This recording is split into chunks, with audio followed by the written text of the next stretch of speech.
আজি হায়াত super speciality হস্পিটেলৰ 16তম প্ৰতিষ্ঠা দিৱস উপলক্ষে আমি আজি সমবেত হৈছিলোঁ ইয়াতে আৰু ইয়াতে আমি আজি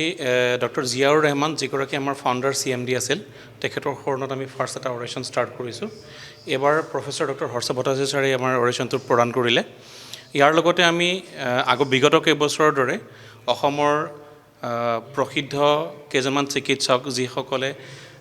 অসমৰ এইটো ৰিজিয়নত হেল্থ কেয়াৰৰ ক্ষেত্ৰত অৱদান আগবঢ়াই আছে তেখেতলোকক আমি সম্বৰ্ধনা জনাইছোঁ তাৰ লগতে আমাৰ ওচৰ চুবুৰীয়া আৰু কেইগৰাকীমান আমাৰ প্ৰসিদ্ধ লোক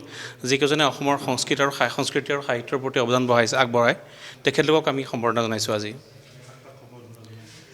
আজি আমাৰ সম্বৰ্ধনা জনোৱাৰ ভিতৰত আছে professor doctor Harsha Bhatta sir professor doctor Shahid Ali sir professor doctor Rajiv Bhattacharya sir doctor BP Deka sir doctor DT Subhash sir doctor Surajit Giri sir এখেতলোকক আমি আজি সম্বৰ্ধনা জনাইছোঁ আৰু তাৰ লগতে আমাৰ মিষ্টাৰ দীপেন বৰুৱা আমাৰ এমিনেণ্ট কণ্ঠশিল্পী আৰু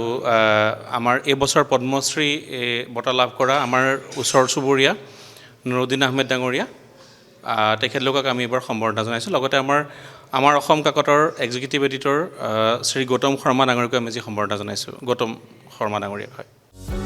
যিকোনো খবৰৰ বাবে যোগাযোগ কৰক আমাৰ এই নম্বৰত